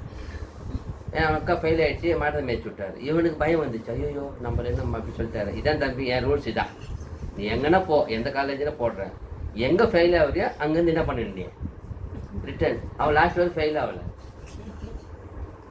அப்போ எந்த அளவுக்கு அவர் ஒரே ஒரு குரல் நின்றுட்டாரு. இன்னொரு அப்பா இப்போ சொன்னேன் இல்லையா, 5 காலேஜ் எனக்கு இந்த காலேஜ் போட்டியில் மாற்றிடுவார். இப்போ மாற்றிக்கினே போனதால் நம்ம 6வது போன கூட என்ன பண்ண மாட்டான். யார் தப்பு? இப்போ கடமை செய்ய வேண்டிய நீ சரியில்லைன்னா அவன் அப்படித்தான். நீ சொல்லணும் அவ்வளோதான், இதாப்பா என்னுடைய வசதி என்னுடைய இதுக்கு தான் ஒன்று தான், நீ படித்தா படி, இல்லைன்னா நீ அதே மாதிரி அவனுக்கு மாதிரி 4 மாடு காமிச்சிருந்தேன்னா வழிக்கு வந்திருப்பான் இல்லையா? இது தெரியுது நமக்கு, சூட்சமாக இருக்கணும் எல்லாமே. என்ன சொல்லுது, அப்போ தான் நம்ம செய்ய முடியும். இல்லைன்னா நம்ம தான் மாட்டிக்கின்னு ஏமாற முடியும். பாருங்க 2 தீமோத்தேயு 4:2.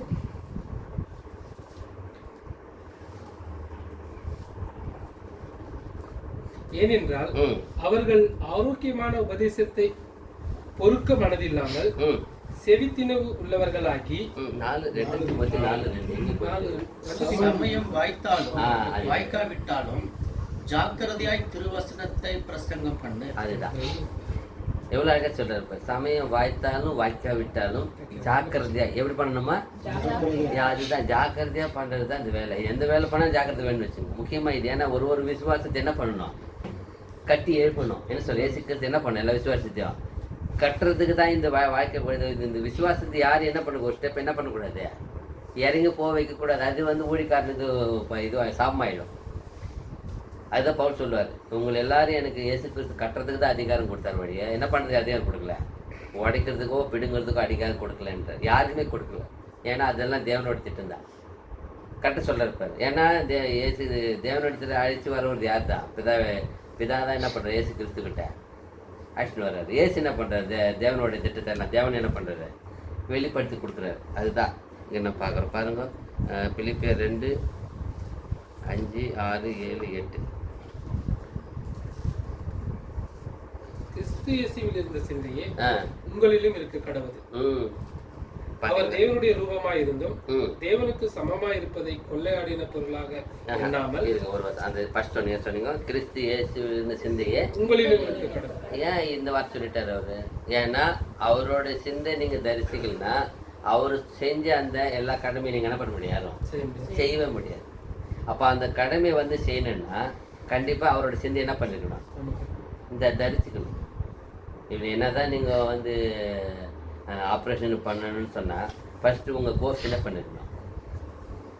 கம்ப்ளீட் பண்ணிட்டு இருக்கணும். அதுக்கடுத்து நீங்கள் எங்கன்னா எக்ஸ்பீரியன்ஸ் இருக்கணும். நீங்கள் என்ன பண்ணியிருக்கிறீங்க, எங்கே வேலை பண்ணுங்க, அதெல்லாம் சப்மிட் பண்ணால் தான் உங்களுக்கு அந்த இதுக்கு ஆப்ரேஷனுக்கு எலிஜிபிள் ஆகும். இல்லைன்னா ஆக முடியாது. எக்ஸ்பீரியன்ஸ் இருக்குதா? எங்கன்னா சர்டிஃபிகேட் இருக்குதா? ஆமாம் சார் இருக்குது. எங்கே வேலை பண்ணுங்க? பல இடத்துல வேலை பண்ணுங்க. ஓகே.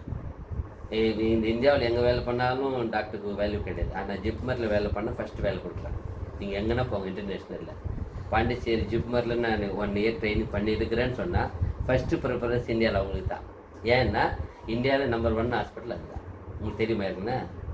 பாண்டிச்சேரி இருக்கிற ஜிப்மர் ஹாஸ்பிட்டல் தான் நம்பர் 1 ஹாஸ்பிட்டல். 99 100 மார்க் வந்த ஒரு ஸ்டூடெண்ட்டுக்கு அவங்களுக்கு டாக்டர் வேணும்னா ஃபஸ்ட்டு எடுத்து அவங்க அங்கே தான் போடுவாங்க. புரிஞ்சுக்கணும். 2வது 95 96 வந்தால் டெல்லி எய்ம்ஸில் போடுவாங்க. 90 வந்துன்னா ஹைதராபாத்தில் போடுவாங்க. இந்த ஃபஸ்ட்டு வர ஸ்டூடெண்ட்டுக்கு மட்டும் இங்கே எழுதுறது. ஏன்னா அவங்க அந்த அளவுக்கு சின்சியராக இருக்கிறவங்க மட்டும்தான் ஃபஸ்ட்டு மார்க் தான் கொடுக்குறது, வேறு யாரும் கொடுக்க மாட்டாங்க. நம்ம இந்தியாவில் வர ஃபண்டில் ஃபஸ்ட்டு ஃபண்டு அங்கே தான் அனுப்புறது. கோடியாக நீங்கள் அந்த ஹாஸ்பிட்டலில் ஈவன் டாய்லெட்டில் வர்றது கூட மினரல் வாட்டர் தான். நான் கண்ணால் பார்த்தேன். ஒன்றுமே புரியல எனக்கு. போய் அந்த 5வது ஃப்ளோரில் ஏசியில் இருந்தால் டாய்லெட்டில் போனால், ஏன்னா அங்கே வில்லேஜ் மக்கள் வராங்கன்னு அந்த எம்டி பார்த்துட்டு இந்த எந்த ஃப்ளோர் வந்தாலும் மினரல் வாட்டர் தான் வரணும்னு சொல்லிட்டாரு. க்ளீன் பண்ணி டாய்லெட் மினரல், ஏன்னா தெரியாமல் குடிச்சிடுவாங்க. எவ்வளோ நல்ல இதுனா அவங்க 1 hour 2 hours நீங்கள் ஹாஸ்பிட்டல் மாதிரி பார்க்க முடியாது. அங்கெல்லாம் அவ்வளோ நீட்டாக இருக்கும். மெயின்டெனன்ஸ் அவ்வளோ நல்ல. ஏன்னா எம்டியை காலையில் 5 மணிக்கு ஓபி எழுதுவார். எந்த ஹாஸ்பிட்டலில் பார்க்க முடியாது. நீங்கள் 5 o'clock போய் க்யூவில் நின்னீங்கன்னா அந்த இருக்கிற எம்டி எனக்கு ஓபி எழுதினார். ஷாக் ஆகிட்டேன். உனக்கு அதிர்ஷ்டம் நல்லா இருக்குதுன்னு. என்னன்னா அவர் தான் இந்த ஹாஸ்பிட்டலோட எம்டி. அவர் இன்றைக்கி ஒன்று டெக்னேட் பண்ணிக்கிறார். அது ஆண்டவர் அனுப்பிச்சார். அவர் என்ன நல்லா விசாரிச்சார், நல்லா அப்புறம் நல்லதை பண்ணார். அதுக்கு காட் கிரேஸ் இல்லையா? ஆனால் அது மாதிரி அப்போ எந்த அளவுக்கு சின்சியராக இருந்தால் அவருக்கு என்ன இருக்குது? அங்கே இருக்கிறவங்களுக்கு பேர் பாருங்க. அதை தான் எங்கே கூட என்ன சொல்கிறீங்க? நீங்கள் என்ன பண்ண கிறிஸ்து இயேசு சிந்தி உங்களில் இருக்க. அது இல்லைன்னு சொன்னால் கிறிஸ்தவத்தை வாழ்க்கை வாழவே முடியாதுங்க. கடமை செய்யவே முடியாது. ஒன்றுமே பண்ண முடியாது நீங்கள். அதுதான் அது. அப்போ அந்த சிந்தை நாம் வேண்டணும், ஜெபிக்கணும். எனக்கு கொடுப்பா, உங்களுடைய மகனாக வாழ்கிறதுக்கு இந்த குறுகிய காலத்தை எனக்கு ஒரு ஆஃபர் கொடுங்க, அவகாசம் கொடுங்க. அப்போ எப்போ ஜெபிக்கணும்? நான் 3 மணிக்கு எழுந்துட்டா நான் அப்போ தான் 4 மணிக்கு எழுந்துட்டா வேறு வழியே இல்லை. நீங்கள் எப்போவுமே 4-5 மணிக்குள்ளே எழுந்து ஜெபிக்க ஆரம்பிச்சிங்க. 4 மணிக்கு எழுந்தீங்கன்னா கேட்டா, ஏன்னா அதிகாலையில் தேடுகிறவன் என்ன பண்ணுவாங்க? ஏன் அந்த வார்த்தையை நம்ம எப்படி ஃபுல்ஃபில் பண்ணுவோம்? என்றைக்குன்னா இப்போ எவ்வளோ நேரம் சொல்கிறேன். ஒரு சமயம் அப்பா இன்னைக்கு சமயம் கட்டு நல்லா தூங்கிட்டேன் அப்படின்னு சொல்லுவோம். இன்றைக்கி கொஞ்சம் நல்லா டேஸ்ட்டாக இருந்து நல்லா சாப்பிட்டுட்டேன் அப்படின்னு சொல்லுவோம். என்றைக்காவது ஒரு நாள் இன்றைக்கி ரொம்ப சமயம் கிடச்சி நல்லா ஜெபம் பண்ண 2 மணி நேரம் 3 மணி நேரம் என்றைக்குன்னா வாழ்க்கையில் அந்த கொஸ்டின் போட்டு இருக்குதா இருக்கணும். என்றைக்காவது ஒரு நாள் 4 மணி நேரம் 5 மணி நேரம் ஜபிச்சு பண்ண பழக்கம் இருக்குதா? பழகிக்குங்க. பழகுனா அது தேவன் உங்களை சூஸ் பண்ணுவார். பழக்கம் இல்லைன்னா வருத்தம். பழக்கமே இல்லைன்னா பண்ண ஏசு கிறிஸ்து எவ்வளோ ஜெபிச்சிருக்கிறாரு டைம். அவர் அது அட்லீஸ்ட் கேட்குறாரு அவங்க சிசனுக்கிட்ட, எனக்காக 1 மணி நேரமாவது. அப்படின்னா அது என்ன அது அந்த டைமை லீஸ்ட்டை கேட்குறாரு. அட்லீஸ்ட் 1 மணி நேரமாவது எனக்கு என்ன பண்ணக்கூடாதா? அப்போ கம்மி, அதான் லாஸ்ட் தானே. என்ன அர்த்தம்? எனக்காக 1 மணி நேரமாவதுன்னா என்ன அர்த்தம்? இப்போ குறைஞ்சபட்சம் அர்த்தம். அப்போ அவருக்கான 2-3 மணி நேரம் வச்சுருந்தா அதுதான் நம்ம அந்த கடமையை அதிகமாக செய்ய முடியும். இல்லைன்னா செய்ய முடியாது. பாருங்க, அழகா சொல்றாரு பாருங்க, படிங்க. கிறிஸ்தியேசுவில் இருந்த சிந்தையே உங்களிலும் இருக்க கடவுது. அவர் தேவனுடைய ரூபமாய் இருந்தும் தேவனுக்கு சமமாய் இருப்பதை கொள்ளையாடின பொருளாக எண்ணாமல். ஏன்னா எப்படி இருந்தார் அவரு? சமமா இருந்தார். தேவனுடைய ரூபமாய், அந்த வசனத்தை எல்லாம் பிடிச்சிக்கலாம். தேவனுடைய ரூபமாய், தேவன் ரூபமாய் இருந்தாரு. ஆனா அது என்ன நினைக்கல அவர் ஒரு நல்ல ஒரு அப்பா எனக்கு கிடைச்சது ரொம்ப ஆஃபர் நல்ல நான் அப்படின்னு சொல்லிட்டு அதை உயர்ந்ததை எண்ணி எடுத்துக்கல. அவர் அந்த தாண்டி எடுத்துக்கவே இல்லை. அவர் என்ன பண்ணிட்டாரா? சமமா இருப்பதை கொள்ளையாடின பொருளாக எண்ணாமல் தம்மை தாமே வெறுமையாக்கி அடிமையின் ரூபம் எடுத்து மனுஷர் சாயலானார். அதுதான். அப்ப தம்மை தாமே என்ன பண்ணார்? டெய்லி அவரு வெறுமை ஆக்கிக்கிறார். இல்லை நான் எதுவுமே இல்லை, எல்லாமே தேவன் தான். அதுதான் சொல்றேன். எப்பவுமே ஒரு விஷயம் இருக்குது. நம்ம ரட்சிப்பு அடைஞ்சிருக்கிறோம் இல்லையா, நம்ம வாயில் எப்பவுமே என்ன இருக்கணுமா? ஒரு வசனம் சொல்லுது, சங்கீதம் 74 தான் படிக்கிறேன்னு நினைக்கிறேன். சங்கீதம் 74 அந்த வசனம் என்ன சொல்லுது பாருங்க. ரட்சிப்பை சுதந்திரிக்கிறவர்கள் எப்படி அவங்க வாயில் எப்பவும் வரணும் ஒரு வார்த்தை. உண்மை தேடுகிற யாவரும் உண்மையில் மகிழ்ந்து சந்தோஷப்படுவார்களாக. 74. உம்மை தேடுகிற யாவரும் உம்மில் மகிழ்ந்து சந்தோஷப்படுவார்களாக. உமது ரட்சிப்பில் பிரியப்படுவார்கள். உங்க ரட்சிப்பில் பிரியப்படுகிறவர்கள் தேவனுக்கு மகிமை உண்டாவதாக என்று எப்பொழுதும் சொல்வார்களாக. எதை பிரியப்படுறவங்க? ரட்சிப்பில் பிரியப்படுகிறோம். அதுதான். நான் எதுக்கு பிரியப்படுகிறோம்? எதுக்கு தீர்மானிச்சிருக்கிறோம்? ரட்சிப்பு வேணும் தானே. அவரோட கூட நம்ம என்ன பண்ணோம்? ஏன்னா பவுல் சொல்றாரு இல்லையா, எவ்விதத்த நாய்கள் அவரோட கூட நான் என்ன பண்ணோம்? எழுப்பப்படணுன்றார். அவரை மாதிரி நான் சிலுவை மரணம் ஆயிடுறேன், அவர் மாதிரி எழுப்பப்படணும். அவர் மாதிரி எப்படி? உன்னதமான அந்த ரட்சிப்புக்கு. அப்போ அந்த ரட்சிப்பு விரும்புகிற நாம எப்பவும் வாயிலன்னா இருக்கணுமா? தேவனுக்கு மகிமை உண்டாவதாக என்று எப்பொழுதும் சொல்வார்கள். எப்போதும் தேவனுக்கு மகிமை உண்டாகும். எப்பவுமே தேவன், அதுதான் நம்ம வாயில் இருக்கணுமா? அப்போ அந்த ரட்சிப்பு பற்றி நான் சந்தோஷப்படலைன்னா என் வாயில் வர ரட்சிப்பு பற்றி எனக்கு எப்பவுமே இருக்கணும். நான் ரட்சிப்பு திட்டத்துக்குள்ளே இருக்கிறேன், எனக்கு அதை நான் பெற்றுக்கொள்ளணும். அந்த உணர்வு இருந்தால், அந்த கடமை இருந்து தான் செய்ய முடியும். இல்லை செய்ய அந்த அதுக்காக நீங்கள் எல்லா கடமை நிறைவேற்றினே வரணும். அங்கே பாரு, ஒரு இடத்துல சொல்கிறாரு, ஜிகே ராஜ் தான் சொல்கிறார், என்ன பண்ண நீ போய் உனக்கு ஆயுசு முடிஞ்சிடுச்சு, போய் என்ன பண்ணு, உங்களோட வீட்டெல்லாம் என்ன பண்ணுன்றாரு. ஏன் ஒழுங்குபடுத்த சொல்கிறாரு? அந்த காலத்தில் பாருங்கள், அவங்க முன்னாடி எச்சரிக்கை வரும். அது தேவனுக்கு சொல்லுவார், நீ போய் ஒழுங்குபடுத்து. ஏன்னா இல்லை செய்ய வேண்டிய கடமைக்கு செஞ்சுடு, உனக்கு நான் ஆட்சிக்கு போகிறேன் பாருங்கள். அதுதான் ஏலியாவை இட்டுன்னு போடுறப்ப கூட ஏலிசாக்கு தெரியுது இவர் இட்டுன்னு போகிறாரு. அதனால தான் அவர் என்ன பண்ணுறது, அவர் விடுறதே இல்லை. இவர் பின்வாங்க. அவருக்கு என்னன்னா, அவரை விட நான் 2 மடங்கு ஆவி வாங்கினா தான் இங்கே என்ன பண்ண ஊழியத்துன்னு நான் அதிகமாக நல்லா எக்ஸ்பீரியன்ஸ் என்ன பண்ண மாட்டேன், டெவலப் பண்ண முடியும். அவருக்கு தெரியும். அவர் விடுறதே இல்லை. அவர் எவ்வளோ சுச்சுவேஷனை எதிர்பார்க்குறாரு. நான் ஒன்றும் விட மாட்டேன். நீ என்ன இஸ்ரவேலுக்கு என்ன இருக்கிற நீ குதிரையும் நீ ஒரு தேவனுமாய் இருக்கிற உடனே நான் எப்படி விடவே மாட்டேன்ற. இஸ்ரவேலுக்கு குதிரையும் தேவனுமாய் இருக்கிற உடனே எப்படி விட முடியும்? அதனால தான் பின்பற்றி போய் அவர்கிட்ட வாங்கிக்கணும் வர்றாரு. ஏன்னா அவர்கிட்ட வாங்கிக்கணுன்றது இவருக்கு என்ன இருக்கு, அந்த தாகம் இருக்குது. அந்த பொறுப்புலேருந்து அவர் மாறதே இல்லை. யார் என்ன சொன்னாலும் அதை ஏற்றுக்கதே இல்லை. நான் அவரை விட மாட்டேன். அதே மாதிரி தான் பெற்றுக்கொண்டார். அப்போ அது பெற்றுக்கொள்ளணுன்றது என்ன இருந்தது அவரில் ஆர்வம் இருந்தது. அதுலேருந்து அவர் விலகவே இல்லை. அவரே சொல்கிறாரு, நீ என்னை பிரிஞ்சு விட. இல்லை, நான் பிரிய மாட்டேன். உம்முடைய ஜீவனை கொண்டு அவரோட ஜீவன் சொன்னால் விட மாட்டேன். உன்னை என்ன வேணும்னு கேட்குறேன். லாஸ்ட் என்ன வேணும்? உண்மை விட எனக்கு 2 மடங்கு பலம் வேணும். ஐயோ ரொம்ப அதுதானே கேட்டேன். அதான் ஒரு வேளை நான் போன அப்புறம் உன்னை பார்த்தா ஆகும்னு சொன்னால் அவருடைய வஸ்திரம் என்ன பண்ணுது, விழுது. அது ஆண்டவர் கிரேஸை கொடுத்தாரு. அப்போ எவ்வளோ வாஞ்சி இருக்கிறதுனால தான் அது பெற்றுக்கொள்ள முடியுது. இல்லைன்னா அவர் பின்தொடர்ந்து போயினே இருக்காரு. எங்கே போனாலும் போகிறாரு. அவர் எங்கே போனால் என்ன பண்ணுறது இல்லை. இவர் இடம் விடுறதே இல்லை பாருங்க. அதுதான் நம்ம இங்கே கூட பார்க்குறோம். இன்னும் கேள்வி என்ன இருக்குது 8 வரைக்கும். தம்மை தாமே வெறுமையாக்கி அடிமையின் ரூபம் எடுத்து மனுஷ சாயலானார். அவர் மனுஷ ரூபமாய் காணப்பட்டு மரண பரியந்தம், அதாவது சிலுவையின் மரண பரியந்தமும் கீழ்ப்படிந்தவராகி தம்மை தாமே தாழ்த்தினார். பாருங்க, கீழ்ப்படிந்தார். கீழ்ப்படியலன்னு சொன்ன கீழ்ப்படித்தான் முக்கியம் இல்லையா? அப்போ கீழ்ப்படிது இல்லாமல் அவர் கொடுக்க மாட்டார். யாருக்கு கொடுக்குறாரு? யார் இருதயம் நறுங்குண்டவர்கள் நொறுங்குண்டு அவர் என்ன பண்ணுறது இல்லையா? புறக்கணிக்க மாட்டாரா? அப்போ இருதயம் நறுங்குண்டனை எவ்வளோ அம்பலாக இருக்கணும், எவ்வளோ தாழ்மையாக இருக்கணும், அது அவருக்கு இஷ்டம், அவருக்கு தான் கொடுக்குறாரு. யோவான் 14:15.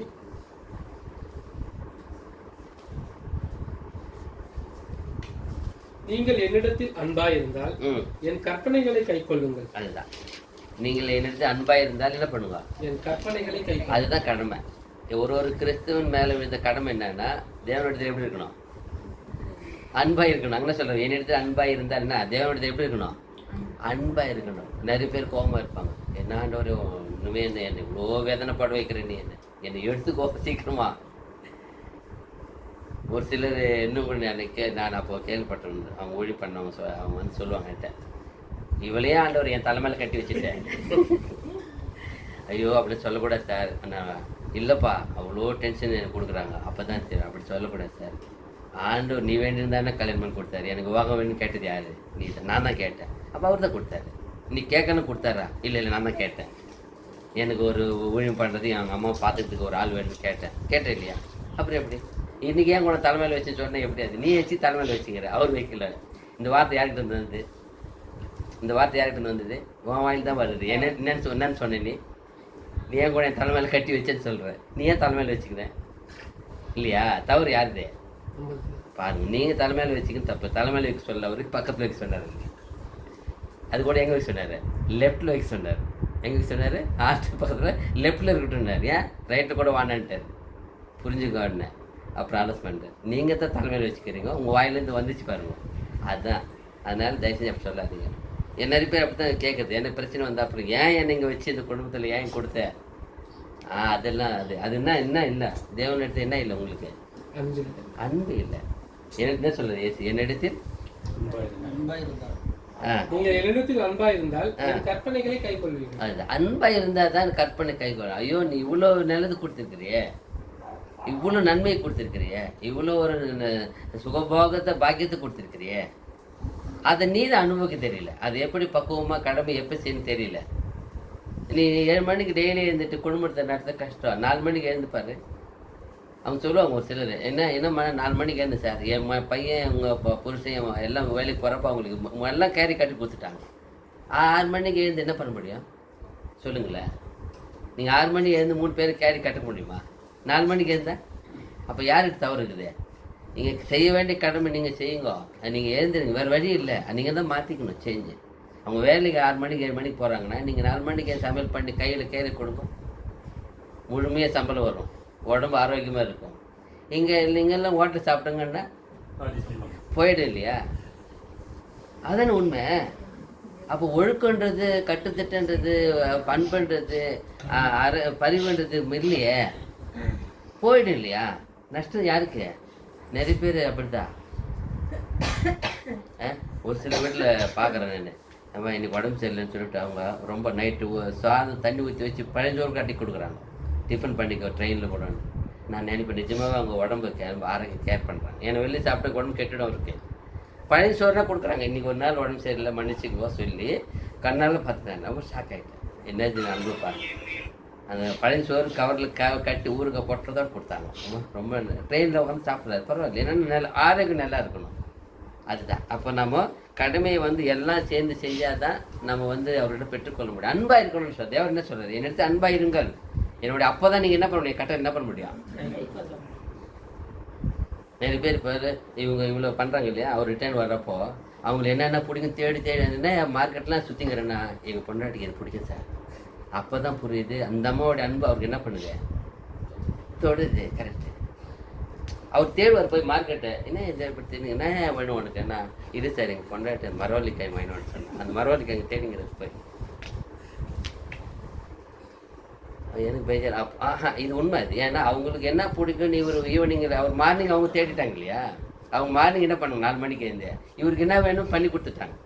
ஈவினிங் இவர் வர்றப்போ அவருக்கு ஞாபகம் வந்துச்சு, இவருக்கு என்ன வேணும்னு தேடி வாங்கிட்டு வர்றாரு. நீங்கள் மார்னிங் அதை வேலை பண்ணலாம், ஈவினிங் அந்த ஞாபகம் வராது. வருமா? வராது. அது கடைக்கு விடு அப்படின்னு போய் நேரம். அப்போ நாம அதை என்ன பண்ணணும்? 2 பேர்கிட்டையும் கரெக்டாக இருக்கணும். உங்கள் கடமை நீங்கள் செய்யுங்க, அவர் கடமை அவங்க செய்யறதுக்கு தேவன் உணர்த்துவார். அப்போ அவர் இந்த வசனம் குத்தும். ஏன்னா இது என்ன நீங்கள் என்ன பண்ணுங்க, அன்பாயிருங்கள். அன்பாக இருந்தால் தான் அன்பு. தேவனிடத்தில் அன்பு இல்லைன்னா குடும்பத்தில் அப்படி அன்பாக இருக்க முடியும் சொல்லுங்க. நீங்கள் தேவனிடத்தில் அன்பை இல்லாமல் நீங்கள் 1 மணி நேரம் கூட ஜெபிக்காமல் குடும்பத்தோடு சந்தோஷமாக இருக்கணும் எப்படி ஒத்துக்குவார்? எப்படி ஆகும் அது? இந்த ஆன்மாவுக்கு கொடுக்க வேண்டிய அந்த அந்த அந்த சந்தோஷத்தை கொடுக்காம சரீரத்துக்கு மட்டும் சந்தோஷம் வேணுமா? நியாயமா இல்லையா? அவர் கேட்க மாட்டார். நீ ஃபஸ்ட்டு என் ஆன்மாவை என்ன பண்ணேன், இந்த ஆவியனுடைய சந்தோஷத்தை நீ எனக்கு கொடு, எனக்கு வேணும். என் ஆவியனோட சந்தோஷமாக தேவனுடைய வாழ்க்கை சந்தோஷமாக இது அவர்கிட்ட கொடு. அவருக்கு டைம் கொடுக்காம நான் ஃபேமிலி டைம் ஸ்பெண்ட் பண்ணுறேன்னா தேவனுக்கு டைம் ஃபஸ்ட்டு வேணும். அதுதான் நம்ம ஊழிக்க நல்லா சொல்லுவார். First time, first day, first money, first டேன்னு வர அதில் 4 சொல்லுவார். 4 ஃபஸ்ட்டு தேவனுக்கு கொடுக்குவார். நீங்கள் எழுந்தோடனே ஃபஸ்ட்டு என்ன பண்ணுவோம், உங்கள் டைமை, உங்களோட வார்த்தை என்ன பண்ணுவா? நீங்கள் யார்கிட்ட பேசுங்க, தேவன்கிட்ட பேசுங்க. ஃபஸ்ட்டு டாக்கிங் தேவன்கிட்ட பேசுங்க. ஃபஸ்ட்டு டைம் தேவனுக்கு கொடுங்க. ஃபஸ்ட்டு மணி தேவனுக்கு கொடுங்க. வாரத்தில் முதல் நாள் தேவனுக்கு கொடுங்க. பாருங்கள் உங்கள் வாழ்க்கை நல்லா இருக்குன்னு. நல்ல உண்மை அது. அது தெரியாமல் தானே பாருங்க. 1 5 17 18 ஒரே வருஷம் தான் முடிச்சது. 5ஆம் அதிகாரம் 17 18 வருஷம். இடைவிடாமல் ஜெபம் பண்ணுங்கள், எல்லாவற்றிலையும் ஸ்தோத்திரம் செய்யுங்கள். அப்படி செய்வது கிறிஸ்து இயேசுவுக்குள் உங்களை குறித்து தேவனுடைய சித்தமா இருக்கிறது. என்ன சொன்னாரு? யார் பண்றது? இடைவிடாம ஜெபம் பண்றது யார் பண்றது சொல்லுங்க. ஒரு நாளைக்கு 4 தடவை 5 தடவை ஜெபம் பண்ற ஆள் யாரு? பண்ண முடியுதா? பண்றீங்களா? கணேசம் 3 வேளை சாப்பிட்றப்ப 3 ஜெபம் பண்ணாலும் 3 வேலை ஆகிடும். ஏந்து உடனே 2 வேலை பண்ணாலும் ஒரு 4 வேலை ஆகிடும். ஆகிடும் இல்லையா? பண்ணுறோமா? தூங்கி எழுந்து உடனே 1 மணி நேரம் பண்ணியிருக்கலாம். இல்லை சாப்பாடு ஒரு 2 நிமிஷம் பண்ணியிருக்கலாம். பண்ணலாம் இல்லையா? ஈவினிங் ஒரு வேலை சமையல் வரப்போ எல்லாம் குடும்பமாக கூடி அது ஒரு 4-5 பிரேயர் வந்துடுமே. பழகிட்டு இருந்தா. பழக்கம் இல்லைன்னா ஒன்று கூட வராது. அதுதான் அது நாம தான் திங்க் பண்ணணும். பாருங்க, அது 18 எல்லாவற்றிலையும் ஸ்தோத்திரம் செய்யுங்கள். அப்படி செய்வது கிறிஸ்து இயேசுவுக்குள் உங்களை குறித்து தேவனுடைய சித்தமாயிருக்கு. அதான் சித்தமாயிருக்கு. என்னது? எல்லாவற்றையும் என்ன பண்ணுங்க, நன்றி செலுத்துற, ஸ்தோத்திரம் செலுத்துறது. எல்லாவற்றிலும் நீ இன்னைக்கு எனக்கு எவ்வளோ நன்மை கொடுத்துருக்குறப்பா. இந்த உயிர் இன்னைக்கு எல்லாம் காப்பாற்றி கொடுத்துருக்குற, என்னை வழி நடத்திருக்கிற, என்னை எல்லா விதமாக எந்த சோர்வாடையாமல் நிற்க வைக்கிற. எல்லாம் அதுக்கு தான் நம்ம என்ன பண்ண எல்லாவற்றுக்கும் நன்றி சொல்லணும். கடைசி ஒரு வசனம் லூக்கா 17:10. அப்படியே நீங்களும் உங்களுக்கு கட்டளையிடப்பட்ட யாவற்றையும் செய்த பின்பு நாங்கள் அப்பிரயோஜனமான ஊழியக்காரர், செய்ய வேண்டிய கடமையை மாத்திரம் செய்தோம் என்று சொல்லுங்கள் என்றார். அதுதான், நீங்க எதனா செய்யுங்க. செஞ்சுட்டு அப்புறம் எதனா மேன்மை பாராட்டல், எதனா பெருமை வந்துச்சுன்னா அங்கே இந்த வருஷத்தை வச்சிருவோம். நாங்கள் ஒன்றும் செய்யல. அதான் பவுல் சொல்லுவார், நான் நட்டேன், அப்போல என்ன பண்ண தண்ணி ஊற்றினார், வேலை செய்யறது யாரு? அவ்வளோதான். எவ்வளோ அழகாக அந்த வசந்தெல்லாம் ஏதுறதுக்கு எப்படிப்பட்ட ஆவி கொடுத்துருக்காரு அவருக்கு பாரு. எவ்வளோ பேர் ஊழிக்காரு. அவருக்கு தெரியாது இந்த மாதிரி அவருடைய அந்த இதெல்லாம் எடுத்து 14 புத்தகம் எழுதுவாங்க. தெரிஞ்சிருந்தா இன்னும் ஒரு 10-20 எதையும் எழுதிட்டுருப்பாரு. எழுந்து வர பாருங்க, அவருக்கு சொல்லுவார், ஐயோ தெரியாது, இல்லைன்னா இன்னும் அதிகம் எழுதிருப்பேனே. ஆனால் கூட சாப்பிட்டா அவர் என்ன பண்ணார்னா, அவர் ஊழியம் பிரபலம் பண்ணுறாருன்னு எடுத்து உள்ளே போட்டேன். எங்கே போட்டா? ஜெயிலில் போட்டா. ஆனாலும் அவருக்கு தேவை நாங்கள் ஒரு ஆலோசனை கொடுத்துட்டு, அவர் நல்ல ஒரு டீச்சர் இல்லையா, உட்காந்து எழுதி வச்சுட்டார். பார், தேவனோட திட்டத்தை என்ன பண்ண முடியாது யாராலையும். ஆனால் அது ஒரு விதமாக இவன் என்னவோ தப்பான இடத்துல அவர் ஊழியம் பண்ணக்கூட உள்ளே போட்டான். ஆனால் தேவன் பாரு, பிற்காலத்தை வர சபைக்கு என்ன வேணும், இந்த வார்த்தைகள் வேணும்னு எழுதி வச்சுருக்காரு. எழுதி வைக்கணும்னா அவன் இப்போ இதை பார்த்து நிறைய பேர் எழுதினாங்க இல்லையா. இப்போ இவரால் தான் என்ன பண்ணாங்க எல்லாருமே, எல்லாம் எழுதுனது காரணம் இவரால் தான். இவரை பார்த்து இன்ட்ரெஸ்ட் ஆனாங்க. என்ன ஆனாங்க, அவங்க உற்சாகம் அடைஞ்சாங்கன்னா அப்படி பண்ணுறாரு, நம்மளும் எழுதுவோன்னு எழுதி வச்சாங்க. இவர் எப்போவுமே கூட 4 பேர் இருப்பாங்க கூட. அவ்வளோ வேலைக்காரர். அதனால் இவர் கூட எப்பவுமே இருப்பாங்க, ஊழியம் பண்ணுறவர். அதனால் அதை சொல்கிறார். என்ன சொல்கிறாருங்க, நீங்கள் அப்படியே நீங்களும் உங்களுக்கு கட்டளையிடப்பட்ட யாவற்றையும் செய்த பின்பு. நமக்கு கட்டளையிடப்பட்ட யாவையும் செய்து. எவ்வளோ கட்டளை இருக்கிறாரு. ஏன்னா இங்கே என்ன விஷயம் பார்த்தேன், எல்லாமே இந்த கடமை நம்ம எல்லாமே கட்டுத்திட்டமாக ஒரே இதுவாக அல்ல, எல்லாம் இயேசு கிறிஸ்து மாதிரி பண்ணணும். இயேசு கிறிஸ்து எவ்வளோ அன்பாக இருந்தார் பாருங்க. கட்டளை தான். அவங்க இப்போது மீன் பிடிக்க கூட்டின்னு போனார், அங்கேருந்து கூட்டின்னு வந்தார். அவர் உயிர் இருந்த பிறகு எங்கேருந்து கூட்டின்னு வர்றார் மறுபடியும்? அங்கேயே போயிட்டாங்க அவங்க. அப்போ எவ்வளோ வேதனை இருக்கு அவருக்கு, மன வேதனை எப்படி. ஏன்னா நான் இவங்களை கூட்டின்னு வந்து இவ்வளோ வருஷமாக நான் கற்றுக் கொடுத்து உன் மேலே சபையை கூட கட்டுறேன்னு சொல்லிட்டு போனால் இவன் போய் மீன் பிடிச்சிங்கிறான். அங்கே வந்துட்டார் மறுபடியும் வந்து கூப்பிட்றாரு, எவ்வளோ அன்பாக கூப்பிட்றாருப்பா. எதுனா சொன்னாரா?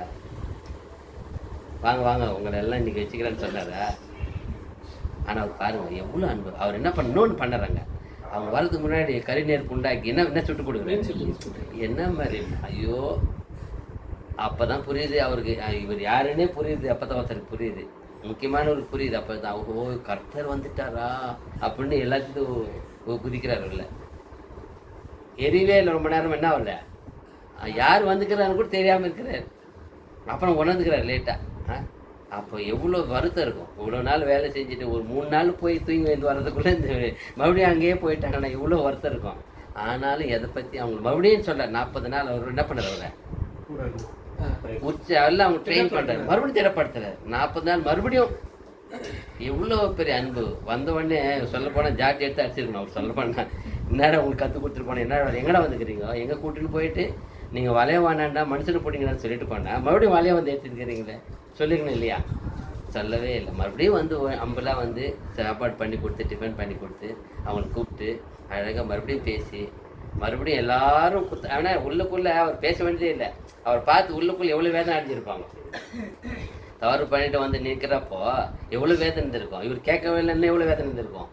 ஐயோ நம்மளுக்கு ஒன்றுமே கேட்கல அப்பா, அது போதும், இனிமேல் நான் தவறே பண்ண மாட்டேன்னு என்ன பண்ண. அப்போ என்ன பண்ணியிருப்பாங்க, தீர்மானம் பண்ணிட்டு இருப்பாங்க. அதுக்கு சொல்லிட்டு பாரு மறுபடியும் நான் போய் ஆதரனை கர்த்தா ஆவி அனுப்புகிறேன், அங்கே வெயிட் பண்ணுவேன். எங்கே எரிசல்மையில் வெயிட் பண்ணுவோம் சொன்ன அந்த வார்த்தை அப்படியே கண்டுபிடிச்சாங்க. அப்போ அதுக்கப்புறம் மாறல. அவங்க அங்கே மிஸ் ஆகி போயிட்டு இருந்தாங்கன்னா எங்கே பற்றி அவங்க அந்த என்ன பெற்றுக்க முடியாது அந்த ஆவியை. எல்லோரும் நீங்கள் போய் எங்கே வெயிட் பண்ணுங்க, அங்கே வெயிட் பண்ணுங்க எரிசல்மையில் அங்கே கூடியிருங்கன்னா கரெக்டாக அந்த நாள் வெயிட் பண்ணப்போ கரெக்டாக ஆவி வந்து நேரத்துக்கு எல்லோரும் பயன்படுத்திக்கிட்டார். அங்கே மிஸ் ஆகிட்டு இருந்தால் போச்சு. அப்போ அங்கேருந்து தேவனோட வார்த்தைக்கு அவரோட வார்த்தைக்கு கீழ்ப்பட ஆரம்பித்தான். அதனால் நம்ம என்ன பார்க்குறோன்னா ஒரு 5 விஷயம் இருக்குது இந்த கடமைன்னு சொன்னால். எப்போவுமே தேவனை நோக்கி ஜெபம் பண்ணுறது, ஆராதனை பண்ணுறது, சத்தியத்தின்படி வாழ்கிறது ஒரு கடமை. இது வந்து 2வது குடும்பத்தை அன்போட ஒழுக்கமாக பராமரிக்கிறது, இதுவும் கடமை தான் 2வது. 3வது பார்த்தா சபைக்கு ஒத்துழைப்பும் சாட்சியாக இருக்குது. சபைக்கு என்ன பண்ணோம், ஒத்துழைப்பும் சாட்சியாக இருக்கணும். 4வது பார்த்தா இந்த சமுதாயத்துக்கு நேர்மை நீதிமானாக இருக்கணும். சமுதாயத்துக்கு எப்படி இருக்கணும், நம்ம நேர்மையாக நீதியாக இருக்கணும். அதில் மட்டும் நம்ம தவறக்கூடாது. அப்புறம் தனிப்பட்ட வாழ்க்கையில் பரிசுத்தம் விடாமுயற்சியும், அதுதான் நேரம் எப்பவும் தேவனோடு இருக்கணும். தனிப்பட்ட வாழ்க்கையில் இப்போ எப்பவுமே தனியாக இருக்கிறோம் இல்லையா, அப்போ முக்கியமாக தேவன் பார்க்குறது பரிசுத்தம் விடாமுயற்சி, எல்லா நேரமும் தேவனோட உறவு சார்ந்து இருப்பது. இந்த 5 விஷயத்தை நம்ம ஃபாலோ பண்ணால் நாம் கூட கடமையில் என்ன பண்ண மாட்டோம், தவற முடியாது. அதனால் எனக்கு அருமையான தேவை பிள்ளைகளை இந்த சமயத்தை இந்த மட்டுமாய் கொடுத்ததுக்காக தேவனுக்கு நன்றி. நாம் இந்த கடமையிலிருந்து அதன்படி வாழ்ந்து தேவனுக்கு சாட்சியாக இருக்க தேவன் தாமே கிருபை செய்வார்கள். எல்லாருக்கும் வணக்கம், நன்றி.